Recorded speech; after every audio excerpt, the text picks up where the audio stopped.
اب میرے بھائیوں اگلی جو آیت آ رہی ہے نا سورہ النساء کی آیت نمبر 59، اسی کے اوپر آج کا ہمارا درس کنکلوڈ ہو جائے گا. ویسے تو اس آیت کے اوپر گھنٹوں بولا جا سکتا ہے کتاب و سنت کی روشنی میں، لیکن میں کوشش کروں گا جو ٹائم بچ گیا اس میں ہم اس آیت کا جتنا حق ادا کر سکتے ہیں وہ کریں.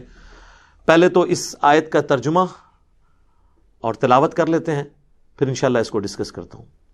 یا ایھا الذین آمنوا اطیعوا اللہ واطیعوا الرسول، اے اہل ایمان اطاعت کرو اللہ کی اور اس کے رسول کی. اطاعت کرو اللہ کی اور اطاعت کرو اس کے رسول کی.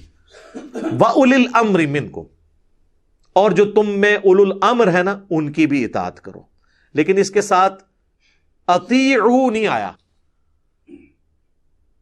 اس کی حکمت اس آیت کے اگلے حصے میں کھل جائے گی کہ ایبسولوٹ اطاعت کس کی ہے؟ اللہ اور اس کے محبوب صلی اللہ علیہ وآلہ وسلم کی. اور آج کی ڈیٹ میں اللہ اور اس کے رسول سے مراد کیا ہے؟ قرآن اور صحیح الاسناد احادیث، کتاب و سنت. کیونکہ آج نبی علیہ السلام ایز این انسٹیٹیوشن ہے ہمارے پاس، فزیکلی تو سامنے موجود نہیں ہے، ان کی تعلیمات ہے.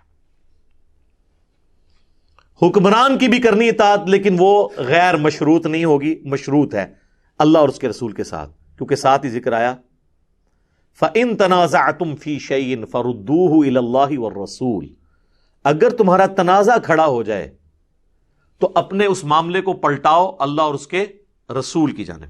یعنی حکمران سے یا اولو الامر سے جو تمہارا اختلاف ہوتا ہے وہ تم نے پھر فیصلہ کروانا ہے اللہ اور اس کے رسول سے. تو ظاہر ہے اللہ رسول سے کیا مطلب؟ کتاب و سنت سے.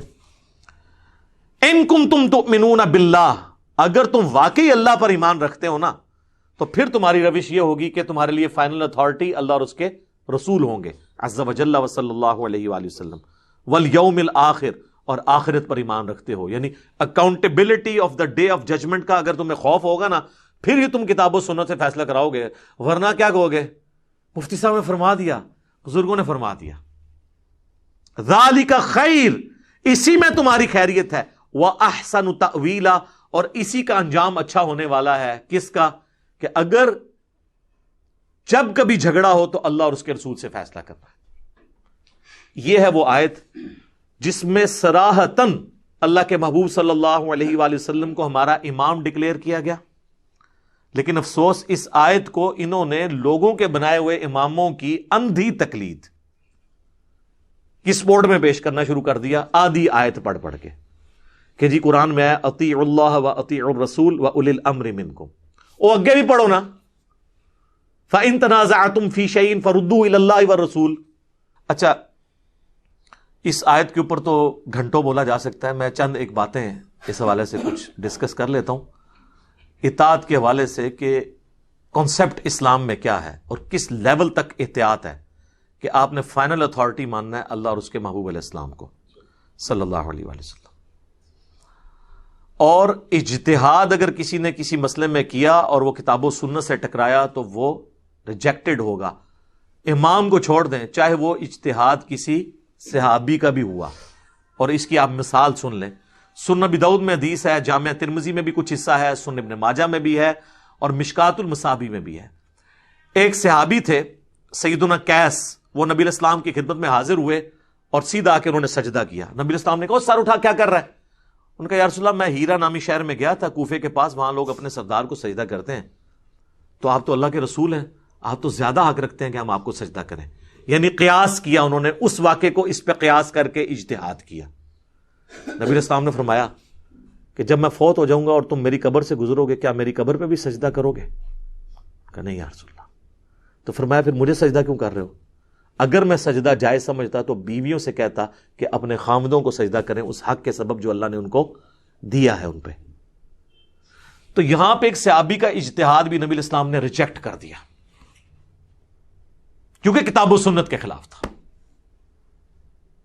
وہ ٹھیک ہے کہ ترتیب یہی ہے، منہج اہل سنت کا یہی ہے جو سنن نسائی میں موجود ہے اور المصنف ابن ابی شیبہ میں تفصیل کے ساتھ ہے کہ قاضی شریح جو چیف جسٹس تھے کوفہ کے، ان کو خط لکھا سیدنا عمر نے، اور اس خط میں لکھا کہ دیکھو جب کبھی کوئی مسئلہ پیش ہو تو سب سے پہلے کتاب اللہ میں اسے تلاش کرنا، اگر کتاب اللہ میں نہ پاؤ تو پھر سنت رسول میں اسے دیکھنا صلی اللہ علیہ وآلہ وسلم، اس میں بھی نہ پاؤ تو پھر امت کا اجماع دیکھنا کیا ہے. اور اس میں بھی نہ پاؤ تو پھر اجتہاد کر لینا، لیکن اگر نہ کرو تو تمہارے حق میں بہتر ہے۔ خام خواہ فرضی مسئلے بنا کے اجتہاد نہ کرنا شروع کر دینا۔ یہی ترتیب ہے، کتاب اللہ، سنت، اجماع اور اجتہاد۔ اور یہ اکثر مسئلے جو آپ کو اجتہاد کے اوپر لے کے جا کے یہ بتا رہے ہوتے ہیں، وہ اجتہادی مسئلے نہیں ہوتے ہیں، وہ اجماع امت سے ہوتے ہیں۔ مثلا بھینس حلال ہے کہ حرام، وہ کہتے ہیں امام حنیفہ نے بتایا تھا، تو امام حنیفہ سے جو پہلے کے 150 سال کے مسلمان تھے وہ بھینس کو حرام سمجھتے تھے کیا؟ نہیں، بھینس تو اجماع امت سے حلال ہے، اس کے اوپر میری پوری ویڈیو آپ دیکھ لیں۔ تو یہ اکثر مسئلے جو کہتے ہیں اجتہادن نہیں ہوتے، وہ اجماعی مسئلے ہیں، جو المستدرک للحاکم میں حدیث ہے، المعجم الکبیر طبرانی کے اندر موجود ہے۔ نبی علیہ السلام نے فرمایا کہ میری امت کبھی بھی گمراہی پر جمع نہیں ہوگی، یعنی پوری امت جمع نہیں ہوگی، کوئی نہ کوئی حصہ مخالفت کر دے گا، اور جہاں پہ پوری امت جمع ہو جائے گی تو جماعت پہ اللہ کا ہاتھ ہے۔ تو یہ اجماع کی حجیت کے اوپر یہ حدیث دلیل ہے، اور اس کو سپورٹو سورہ نساء کی آیت نمبر 115 بھی ہے کہ جو سبیل المؤمنین ہے اس کا راستہ اختیار کرنا ہے، مومنین کے راستے کا، اور جو اس سے ہٹے گا پھر اللہ تعالیٰ اس کا رخ اسی طرف موڑ دے گا جس گمراہی کی طرف وہ جائے گا۔ امام شافعی رحمہ اللہ نے اس آیت کو اجماع کی حجیت پہ دلیل مانا ہے، اور امت نے ان کی اس بات کو ایکسپٹ کیا۔ تو آپ دیکھ لیں نبی علیہ السلام نے اس اجتہاد کو ریجیکٹ کر دیا سجدے والے کو، اور یہ ایسی تربیت تھی کہ پھر ٹرانسفر ہوئی آگے۔ بخاری اور مسلم دونوں میں حدیث ہے، مولا علی رضی اللہ تعالیٰ عنہ علیہ السلام روایت کرتے ہیں کہ نبی علیہ السلام نے قافلہ روانہ کیا اور اس میں امیر بنایا ایک انصاری صحابی کو۔ ان کو اپنے ساتھیوں پہ راستے میں غصہ آیا، اور غصہ اتنا زیادہ آیا کہ انہوں نے کہا کہ لکڑیوں کا ایک الاؤ جلاؤ بہت بڑا، اور کہا کہ میں تمہیں حکم دیتا ہوں کیونکہ میری اطاعت رسول اللہ کی اطاعت ہے، اور رسول اللہ کی اطاعت اللہ کی اطاعت ہے، کیونکہ بخاری مسلم میں حدیث ہے جس نے میری اطاعت کی، جس نے میرے بنائے ہوئے امیر کی اطاعت کی اس نے میری اطاعت کی، جس نے میری اطاعت کی اس نے اللہ کی اطاعت کی، جس نے میرے بنائے ہوئے کسی امیر کی نافرمانی کی اس نے میری نافرمانی کی، جس نے میری نافرمانی کی اس نے اللہ کی نافرمانی کی۔ تو اب میں تمہیں حکم دیتا ہوں، اس انصاری صحابی نے کہا کہ تم سب کے سب آگ میں کود جاؤ۔ تو ان صحابہ نے کہا ہم نے تو آگ سے بچنے کے لیے رسول اللہ کا دامن پکڑا تھا صلی اللہ علیہ وسلم، تو ہمیں پھر اسی آگ میں پھینک رہا ہے، ہم تیرا حکم نہیں مانیں گے۔ انہوں نے نہیں کہا کہ جی آپ تو صحابہ اکرام کی اطاعت نہیں کرتے ہیں، ڈائریکٹ صحابی آپ کو ایک مسئلہ بتا رہا ہے، یہ نہیں کہا انہوں نے۔ اور جب واپس آئے نبی علیہ السلام کو شکایت کی، اس حدیث میں الفاظ ہیں کہ پھر تھوڑی دیر بعد جب آگ ٹھنڈی ہوئی تو صحابی کا غصہ بھی ٹھنڈا ہو گیا۔ حضور کے پاس شکایت آئی تو آپ صلی اللہ علیہ وسلم نے فرمایا کہ اگر تم اس آگ میں کودتے تو جا کے سیدھے جہنم کی آگ میں نکلتے، کیونکہ وہ صحابی تمہیں غلط طرف لے کے چل رہا تھا۔ اس لیے یہ لے کے بزرگوں کو اور مفتیوں کو اور اماموں کو لے کے بیٹھے ہوئے، ہم اماموں کی کوئی توہین نہیں کرتے، اماموں کی یہ تعلیمات ہی نہیں ہے کہ وہ اس قسم کی چیزیں بتائیں۔ شاہ ولی اللہ دہلوی نے حجت اللہ البالغہ میں سارے اماموں کے، خصوصاً 4 بڑے جو امام ہیں، امام حنیفہ، امام مالک، شافعی، احمد بن حنبل رحمہم اللہ اجمعین ورضی اللہ عنہم اجمعین وعلیہم السلام اجمعین کے اقوال نقل کیے ہیں کہ وہ کہتے ہیں کتاب و سنت کو حجت مانو۔ آج کی ڈیٹ میں اگر ہم کرسچینٹی کو کنڈیم کرتے ہیں تو عیسیٰ ابن مریم کی ہم توہین نہیں کرتے، انہوں نے کہیں نہیں کہا کہ آپ اس قسم کے عقیدے رکھو۔ تو اماموں کی کہیں تعلیمات یہ نہیں تھی۔ صحابہ کرام دیکھیں کس طرح اس چیز کو لیتے تھے اور پھر وہ امپلیمنٹ کرتے تھے۔ ایک اور حدیث سنیں، صحیح مسلم میں حدیث ہے کہ نبی علیہ السلام نے فرمایا کہ سونے کے بدلے سونا، چاندی کے بدلے چاندی، گندم کے بدلے گندم، جو کے بدلے جو، کشمش کے بدلے کشمش، ان کا کاروبار صرف دست بدست اور ہم وزن ہو سکتا ہے، اس کے علاوہ ہوگا تو یہ سود ہے اور حرام ہے۔ اس حدیث کے کانٹیکسٹ میں آتا ہے کہ ایک سفر میں سیدنا عبادہ ابن صامت رضی اللہ تعالیٰ عنہ حضرت معاویہ کے ساتھ رضی اللہ تعالیٰ عنہ شریک تھے۔ یہ صحیح مسلم شریف ہے، مولانا شریف نہیں ہے۔ تو حضرت معاویہ نے اناؤنسمنٹ کی کہ بھئی جن فوجیوں کی تنخواہیں ہیں نا، تو وہ سونے اور چاندی کے برتن جو رومن امپائر سے ہمیں ملے ہیں جزیے کی شکل میں، ان میں سے اپنی اپنی تنخواہ کے مطابق جو ہے نا وہ سونا چاندی کے برتن اٹھا لیں اندازے سے۔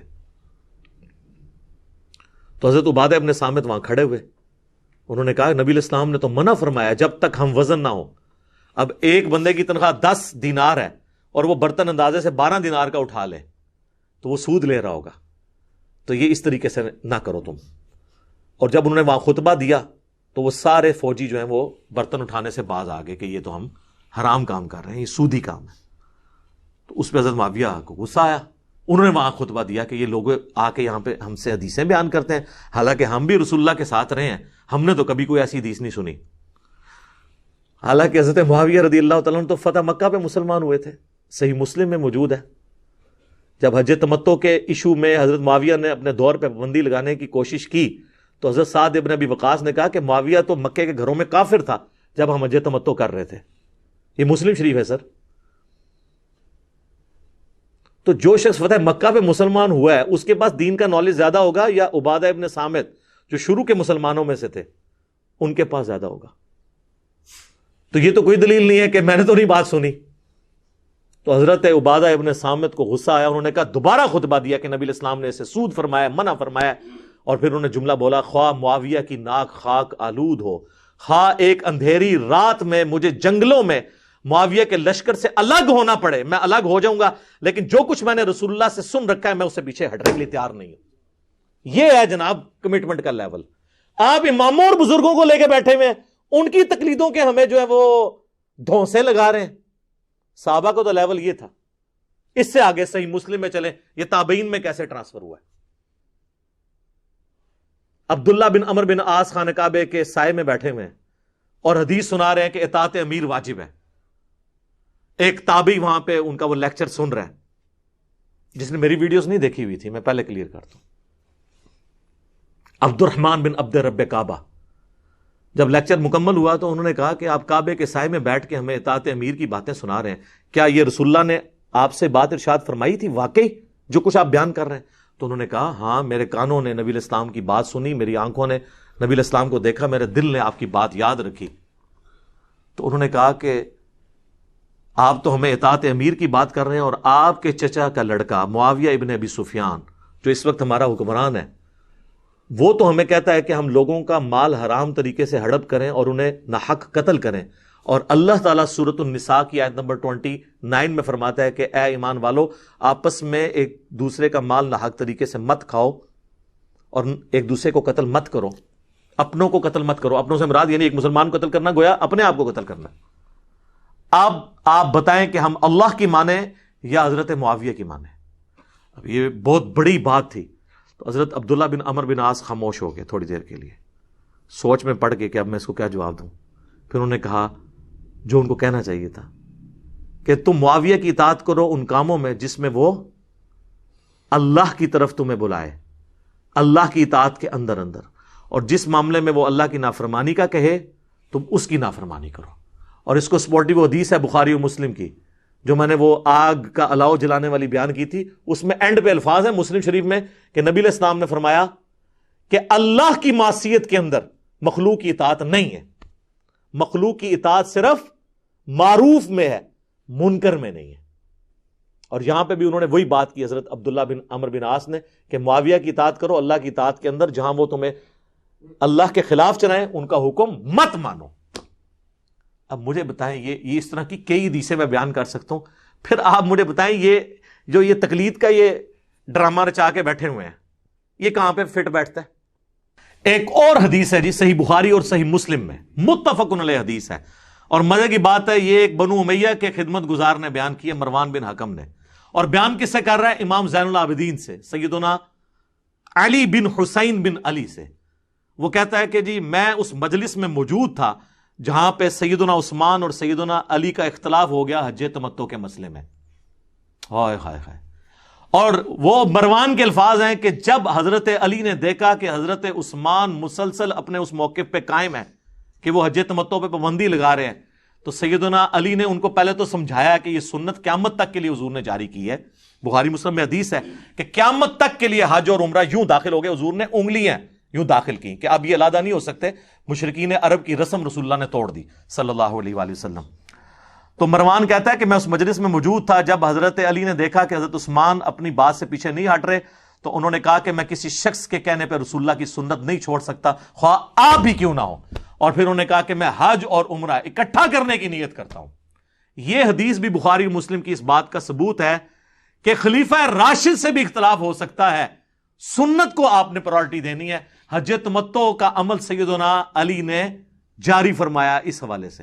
اور اس کو سپورٹو وہ حدیث بھی ہے جو جامعہ ترمذی میں ہے, جب اہل شام میں سے ایک شخص آ کے بنو امیہ پارٹی کا پوچھتا ہے, پہلے آ کے وہ سوال پوچھتا ہے عبداللہ بن عمر سے کہ حج تمتع سنت ہے کہ جائز ہے یا ناجائز؟ انہوں نے کہا جائز, ناجائز یہ تو سنت ہے. تو ان کا آپ کے والد تو اسے منع کرتے تھے, تو انہوں نے سیدھا جواب دیا کہ بھلا بتاؤ اگر کسی کام کو نبی علیہ السلام جاری فرمائے اور میرے والد اس سے روکیں تو میرے والد کی بات مانی جائے گی یا اللہ کے نبی کی؟ اس نے کہا اللہ کے نبی. تو انہوں نے کہا پھر نبی علیہ السلام نے حج تمتع کیا ہے, اس کو سنت کے طور پہ جاری کیا ہے. تو یہ الحمدللہ واقعات, اس طرح کے درجنوں واقعات ہیں, لیکن یہ وہ لوگ جانتے ہیں ان واقعات کو جو احادیث پڑھتے ہیں, جو درس نظامی کے 8 سال میں 7 سال تک بزرگ بابوں کی فقہ پڑھتے رہتے ہیں, ان کو بیچاروں کو کیا پتا کہ کتاب و سنت کے اندر کیا موجود ہے.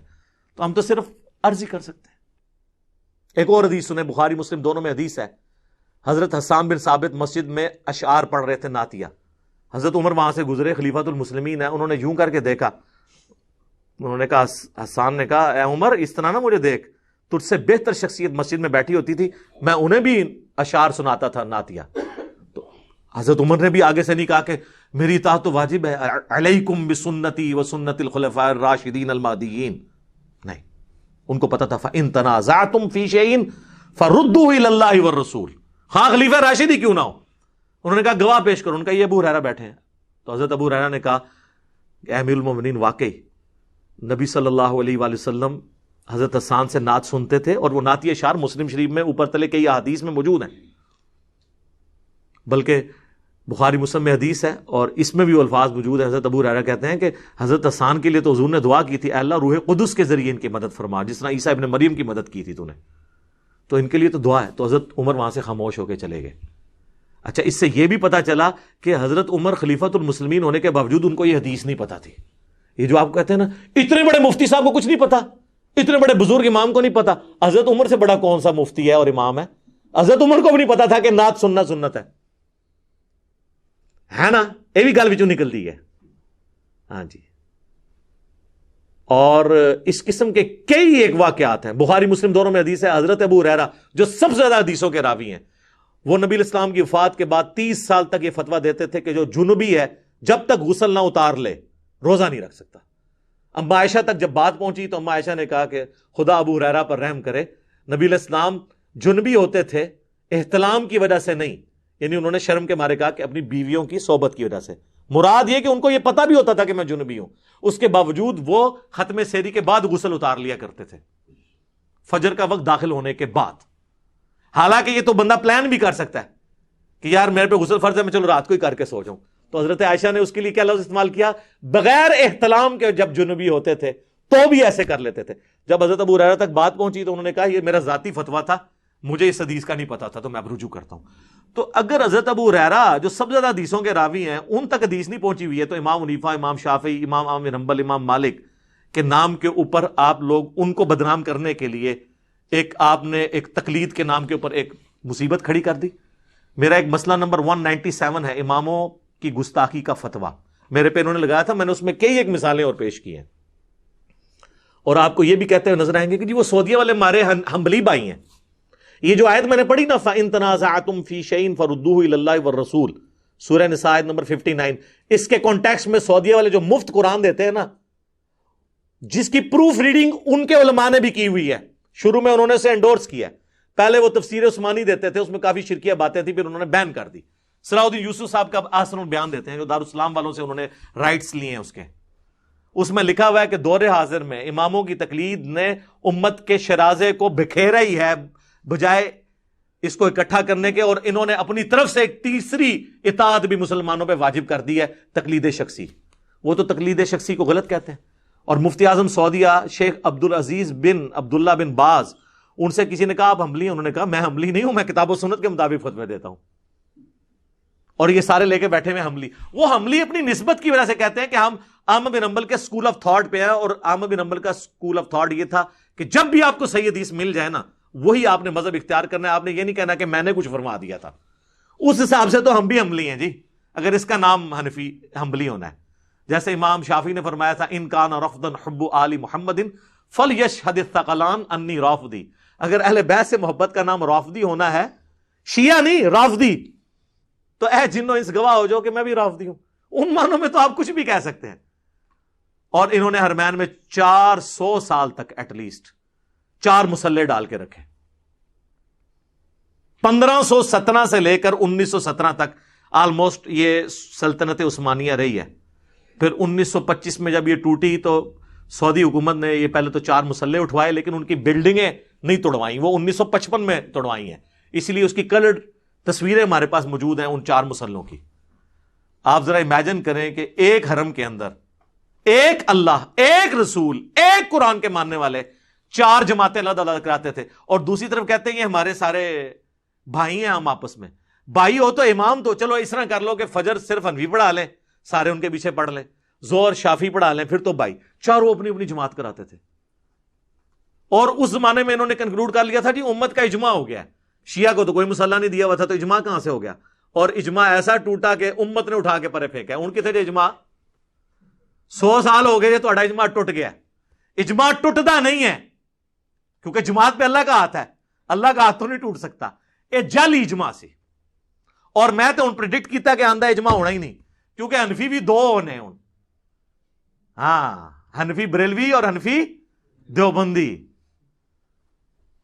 وہ الموند والے کہیں گے ایک شیطانی لشکر ہے جو ہم پہ حملہ آور ہوا ہے, اور اسام الارمین والے کیا کہیں گے کہ یہ الموند والے کیا ہے جی, یہ گستاخ ہیں, ان کے کفر میں شک کرنے والا بھی کافر ہے, یہ سب کے سب مرتد ہیں, نعوذ باللہ من ذالک. تو یہ اب یہ اجماع دوبارہ ہونے کا نہیں ہے. لہٰذا یہ تقلید کے اوپر مناظرے کرنا, خام خواہ کی بحثیں کرنا. اور آپ کو پتا ہے پچھلے دنوں بھی ایک مناظرہ ہوا ہے, کافی وہ فیمس ہوا ہے. ایک اہل حدیث مولانا ہے صدیق رضا صاحب, اور ایک دیوبندی مولانا ہے طارق مسعود صاحب. وہ ویڈیو منظر عام پہ آ گئی ہے, تو آپ کو پتہ چل گیا ہے کہ ان کی میٹھی میٹھی لینگویج کیا ہے. اس میں انہوں نے آپ دیکھے وہ آیت پیش کر رہے ہیں سورہ بنی اسرائیل کی آیت نمبر 36, جو 9th کمانڈ ہے, وَلَا تَقْفُ مَا لَيْسَ لَكَ بِهِ عِلْمٌ إِنَّ السَّمْعَ وَالْبَصَرَ وَالْفُؤَادَ كُلُّ أُولَٰئِكَ كَانَ عَنْهُ مَسْئُولًا. انسان کسی چیز کی پیروی نہ کر جب تک تجھے اس کے بارے میں ڈیفینیٹ علم نہ ہے. بے شک کان, آنکھ اور عقل, دل ہو یا دماغ, کوئی بھی چیز, اس کے بارے میں تم سے پوچھا جائے گا. اس کی تفسیر وہ اہل حدیث عالم پیش کر رہے ہیں کہ تمام مفسرین انکلوڈنگ آپ کے مفسرین بھی وہ کہہ رہے ہیں کہ بغیر دلیل کے بات کو پیروی نہیں کرنی, اور بغیر دلیل کے پیروی کرنے کا نام ہی تقلید ہے. بغیر دلیل کے بات ماننا, مفتی سے جا کے مسئلہ پوچھنا, یہ تقلید نہیں ہوتا. ہاں اس وقت تقلید بن جائے گا جب اختلاف آئے, ایک مفتی کچھ اور بات کر رہا ہے دوسرا, اور آپ کہیں گے چونکہ میں بچپن سے اس محلے میں پیدا ہوں لہذا میں نے اس مفتی کی بات ماننی, وہ ہو جائے گی تقلید. پھر آپ دلائل پہ دیکھیں گے تو ہوا کیا جی, اس نے کہہ دیا جی بھاڑ میں گئے مفسرین. دیکھ لیں یہ ان کی زبان ہے. اور پھر ہمارا ذکر خیر تو ویسے ہی اس میں آ جاتا ہے. اس مناظرے میں انہوں نے میرا بھی ذکر کر دیا کہ اگر آپ قرآن و سنت کی بات کریں گے پھر تو غامدی صاحب اور انجینئر صاحب بھی قرآن و سنت کی بات کر دیں. پہلی بات ہے مجھے غامدی صاحب کے ساتھ کمپیئر نہ کریں, یہ جان بوجھ کے کرتے ہیں مجھے بدنام کرنے کے لیے. غامدی صاحب کی میں عزت ضرور کرتا ہوں, لیکن سب سے زیادہ علمی اختلافات جس شخص نے ان سے ویڈیو میں ریکارڈ کروائے ہیں وہ میں ہی ہوں, چاہے وہ پردے کا مسئلہ ہو, نزول عیسیٰ کا مسئلہ ہو, اور ایشوز ہو. لہٰذا وہ جان بوجھ کے ذکر کرتے ہیں اور مجھے بیچ میں گھسیٹنے کی کوشش کرتے ہیں.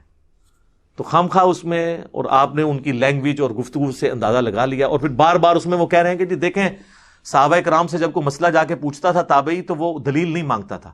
سر دلیل اس لیے نہیں مانگتا تھا کہ حضرت عبداللہ ابن مسعود حنفی دیوبندی اور حضرت عمر فاروق حنفی بریلوی نہیں تھے, وہ دونوں ہی محمدی تھے, تو دلیل پوچھنے کی ضرورت نہیں تھی, دونوں نے ایک ہی بات کرنی تھی. دلیل وہاں مانگی جاتی ہے جب 2 ڈیفرنٹ باتیں کریں. آج تو آپ حنفی امام حنیفہ کی جائز روحانی اولاد, چلے میں کہہ لیتا ہوں, دونوں آپس میں ایک دوسرے کو مسلمان ماننے کے لیے تیار نہیں ہو. المحند پڑھ لیں, اسام الارمین پڑھ لیں, تو آج تو ہم پوچھیں گے نا بھی دلیل پیش کرو. یہ مثال دینا غلط ہے کہ صحابہ کرام علیہم رضوان, تو میں نے آپ کو کئی ایک احادیث نہیں پیش کر دی ہیں کہ صحابہ کرام علیہم رضوان میں جب اختلاف ہوتا تھا تو کس طرح وہ دوسرے صحابی سے دلیل مانگ لیتے تھے. بخاری مسلم سے پیش نہیں کیا حسان ابن ثابت کے حوالے سے, حضرت عمر نے کہا کہ یہ غلط ہو رہا ہے, ابو ہریرہ نے کہا نہیں سر ٹھیک ہو رہا ہے. تو جہاں کبھی وہاں پہ بھی اختلاف آتا تھا نا تو وہ آپس میں ایک دوسرے سے پوچھ لیا کرتے تھے. ہاں جب اختلاف نہیں ہوگا پھر تو سب کی بات ہے, کیونکہ سب کا استاد محمد رسول اللہ ہے صلی اللہ علیہ وآلہ وسلم. لہذا آج کے دور میں یہ بات کرنا کہ صحابہ کرام سے کوئی دلیل نہیں مانگتا تھا، دلیل مانگی جاتی تھی سر. یہ جتنی میں نے آپ کو احادیث بیان کی ہیں جس میں انہوں نے صراحتاً ان کے ساتھیوں نے ان کی مخالفت کی ہے، وہ اسی لیے کی ہے تاکہ یہ پتا چلے کہ قرآن و سنت کو ماننا ہے آپ نے، نہ کہ آپ نے اندھی تقلید کرنی ہے. لہذا یہ تقلید کے والے سے یہ جتنی ڈسکشن ہے بالکل ہی فضول ہو رہی ہوتی ہیں. جو ایک بات کو پکڑ کے گھسیٹتے ہیں، وہ اصل مسئلہ یہ ہے کہ صحابہ کی مثال دینا غلط ہے. صحابہ کرام رضوان کے زمانے میں دونوں طرف ایک طرح کی رائے ہوتی تھی. ہاں جہاں کہیں اختلافی بات ہوتی تھی وہاں پہ بالکل پھر حدیثیں بیان ہوتی تھی. تو وہ میں اسی پہ کنکلوڈ کر دیتا ہوں، ویسے تو ہزاروں باتیں کرنے والی. صحیح بخاری میں حدیث ہے کہ جب جنگ جمل کا موقع آیا تو حضرت علی نے حضرت عمار ابن یاسر اور حسن ابن علی کو بھیجا کوفے میں تاکہ لوگوں کو تیار کیا جائے باغیوں کے خلاف. اور یہ پولیٹیکل باغی، دین سے باغی نہیں، پولیٹیکل ٹرم میں جو امام وقت کے خلاف کھڑے ہوئے، حضرت طلحہ، زبیر اور سیدہ عائشہ رضی اللہ عنہم اجمعین وعلیہم السلام اجمعین. تو صحیح بخاری میں حضرت عمار کا خطبہ ہے، اور قربان جائیں امام بخاری نے حضرت عائشہ کی فضیلت میں خطبہ لیا ہوا ہے. آپ حضرت عائشہ رضی اللہ تعالیٰ عنہا کی فضیلت بھی بغیر اہل بیت کے ذکر کے بیان ہی نہیں کر سکتے. تو حضرت عمار نے کیا کہا کہ اے لوگو، اللہ نے تمہیں آزمایا ہے. اس میں الفاظ ہے کہ حسن ابن علی کو انہوں نے اوپر کی سیڑھی پہ بٹھایا اور خود نچلی سیڑھی پہ. اے لوگو، تمہیں اللہ نے آزمایا ہے. ایک طرف دنیا اور آخرت میں تمہارے نبی کی بیوی ہیں عائشہ، مرتبہ نہیں کم ہونے دیا. آخرت میں بھی بیوی ہوں گی، جنتی عورت جو بصرہ سے روانہ ہو چکی ہیں، اور دوسری طرف علی ابن ابی طالب ہیں. اللہ اب دیکھے گا کہ تم اللہ کی اطاعت کرتے ہو یا عائشہ کی. اللہ کی اطاعت کہاں سے آئی؟ اطیعوا اللہ و اطیعوا الرسول و اولی الامر منکم. سیدنا علی کی اطاعت اللہ کی اطاعت تھی. تو سر یہ بیان کریں نا اولو الامر کے اوپر کس نے فٹ کیا؟ تو جہاں صحابہ میں بھی اختلاف آیا نا، وہاں پہ پھر دوسرے صحابہ نے کلیریفائی کیا کہ بھئی اب یہاں پہ دونوں ٹھیک نہیں ہیں. اور جس کو اس وقت نکلی ہوا بعد میں آج کی ڈیٹ میں تو ہو چکا ہے. صحیح بخاری اور مسلم کی متفق علیہ حدیث، اور بخاری میں تو زبردست الفاظ ہیں 2812. عمار کو ایک باغی جماعت قتل کرے گی، عمار انہیں اللہ اور جنت کی طرف بلائے گا، وہ جماعت ان کو آگ اور جہنم کی طرف بلا رہی ہوگی. تو بعد میں تو کلیئر ہو گیا کہ حضرت علی کی پارٹی جنت کی پارٹی، اور مخالفین جہنمی نہیں، جہنم کی طرف بلانے والا عمل تھا ان کا، کیونکہ وہ اولو الامر منکم کے تحت انہوں نے خلیفہ وقت کی مخالفت کی تھی. اللہ تعالیٰ جانے اور ان کا معاملہ جانے. لیکن یہ اب چونکہ علمی ڈسکشن ہو رہی ہے، اس کو کوئی جذباتی ڈسکشن میں نہ لے جائے. کافی ساری باتیں اور بھی مجھے کرنی تھی، لیکن میں نے کوشش کی ہے کہ آپ تک تقلید کے حوالے سے یہ چیز پہنچا دوں کہ تقلید یہ نہیں ہے کہ آپ نے اندھا بننا ہے. اور آخری بات، آندھا سے ان کو کہا کریں کہ 90% غیر مقلد تو یہ لوگ بھی ہیں، کیونکہ بریلوی اور دیوبندی دونوں کہتے ہیں کہ عقائد میں تقلید نہیں ہوگی، اور وہ کہتے ہیں عقائد میں تقلید حرام ہے، صرف اجتہادی مسائل میں ہوگی. یار جب عقیدے دلائل سے لے رہے ہو تو اجتہادی مسائل تو ویسے ہی چھوٹے ہیں. اور آج کے تو اجتہادی مسائل آپ کو تقی عثمانی صاحب بتا رہے ہیں اور مفتی منیب الرحمان صاحب، کیونکہ امام حنیفہ کو تو پتہ ہی نہیں تھا انتقال خون کا مسئلہ، پوسٹ مارٹم کا مسئلہ، اعضاء کی پیوند کاری کا مسئلہ، کتبین پہ نماز کا مسئلہ، کینگرو کا مسئلہ، وہ تو میں نے بتایا. تو کیا اب ہم آج کل کے لوگوں کے مقلد ہیں؟ نہیں. اجتہاد اسلام کی خوبصورتی ہے، قیامت تک یہ دروازہ کھلا رہے گا. فکس چیز کیا ہے؟ کتاب اللہ، سنت یا اجماع. تو اس سے آپ یہ سمجھ لیں کہ یہ جو بحثیں کر رہے ہوتے ہیں ان کو یہ سمجھ نہیں ہے کہ اصل مسئلہ کیا ہے. جب عقیدوں میں آپ نہیں تقلید کر رہے ہیں تو اجتہادی مسائل تو چھوٹی چیز ہے. خدا کے لیے اس کے اوپر آپ لوگوں کے ساتھ نہ لڑا کریں. اور پھر ایسے ایسے واقعات سناتے ہیں، وہ کہتے ہیں جی پھر یہ کیا ہوا، ایک بندے کا خون نکلیا اور وہ اس وقت وہ شافی بن کے وضو بچا لے، اور پھر بیوی کو ہاتھ لگ جائے تو پھر انفی بن کے. اور بھائی دونوں کیس میں محمدی بنے. بخاری مسلم میں حدیث ہے، اما عائشہ کہتی ہیں کہ حجرہ تنگ تھا، نبی علیہ السلام نوافل رات کے پڑھ رہے ہوتے تھے، میں سامنے لیٹی ہوتی تھی، سجدے میں جب جانے لگتے تھے میرے پاؤں کو ٹو دیتے تھے، میں پاؤں سمیٹ لیتی تھی. اس حدیث سے رزلٹ نکلا کہ عورت کو ہاتھ لگانے سے وضو نہیں ٹوٹتا. اور ابو داؤد میں حدیث ہے کہ ایک صحابی کو نبی علیہ السلام نے پیرے پر مقرر کیا، انہوں نے قرآن کی سورت شروع کی اور کافروں نے تیر چلانے شروع کیے، اور وہ پڑھتے رہے یہاں تک کہ انہوں نے سورت مکمل کی. کافی زخمی ہو گئے، تیر لگے اتنے زیادہ، پورے کپڑے خون آلود ہو گئے. تو نبی علیہ السلام تک بعد میں بات پہنچی. دوسرے صاحب نے کہا آپ نے ہمیں جگا لینا تھا، اور نماز مختصر. انہوں نے کہا میں نے سورج شروع کی تھی, میں نے سوچا اس کو مکمل ہی کروں. ٹھیک ہے, تو یہ فضائل اعمال میں واقعہ لکھا ہے شیخ زکریا کاندلوی نے, اور اس سے انہوں نے نماز کی کمٹمنٹ صحابہ کی بتائی ہے. پھر انہیں فکر پڑ گئی اس میں تو خون نکلنے سے وضو بھی نہیں ٹوٹ رہا, فوراً اپنی فقہ حنفی کی فکر پڑ گئی. تو انہوں نے کہا کہ خون نکلنے سے جو وضو ٹوٹنے کا مسئلہ ہے نا, اس میں امام شافعی کے نزدیک وضو نہیں ٹوٹتا. ہو سکتا ہے کہ وہ صحابی بھی اسی مذہب پر ہوں. ہاں جی, جب ہم یہ بات کرتے ہیں نا, وہ کہتے ہیں جی وہ اصل میں مذہب دونوں کا ایک کا مطلب یہ نہیں کہ انہوں نے صحابی کو شافعی کہا ہے. ہمیں بھی پتا ہے, ہم خام خانی مذاق اڑائیں گے, لیکن ہم کہتے ہیں آپ کی مت کیسی ماری جاتی ہے کہ آپ ذکر اس طرح کر رہے ہو کہ ایک عام بندے کو کیا میسج آ رہا ہے کہ وہ صحابی بھی اسی مذہب پہ ہوں. کہنا چاہیے تھا کہ شافعی بھی اسی مذہب پر تھے. اس جملے کو اگر آپ سیدھا کر دینا تو آپ کا مذاق اڑانا چھوڑ دیں گے. لوگ کہتے ہیں جی آپ مذاق اڑا رہے ہیں. مذاق اس لیے اڑاتے ہیں کہ آپ نے اس کو لے کے چلے. تو جو لوگ صحابہ کرام کو شافعی المذہب بتا دیں, سر دونوں کیس میں آپ حنفی اور شافعی سے بلند ہو کر محمدی بنے. ٹھیک ہے جی. عورت کو ہاتھ لگانے کے مسئلے میں وضو نہ ٹوٹنے کا ایشو میں امام حنیفہ کا موقف درست ہے, اور خون نکلنے سے وضو نہ ٹوٹنے کے مسئلے میں امام شافعی کا موقف درست ہے. لہذا موجے ماریں, کہتے ہیں مرضی کا دین لیں گے. مرضی کا دین نہیں, اللہ کے نبی کا دین جو آسمانوں سے نازل ہوا ہے. اور ہم آپ سے ریکویسٹ کرتے ہیں کہ مرنے سے پہلے اے مسلمان کر لے اس پہ غور. کتابوں کا خدا اور ہے, بابوں کا خدا اور, یعنی جن کا تعارف کتابوں سے ہوا وہ اللہ اور ہے, اور جو آپ کو بابے تعارف کرواتے ہیں نا وہ آسمانی مذہب جو ہے اس میں وہ والا تعارف نہیں ہے اللہ کا.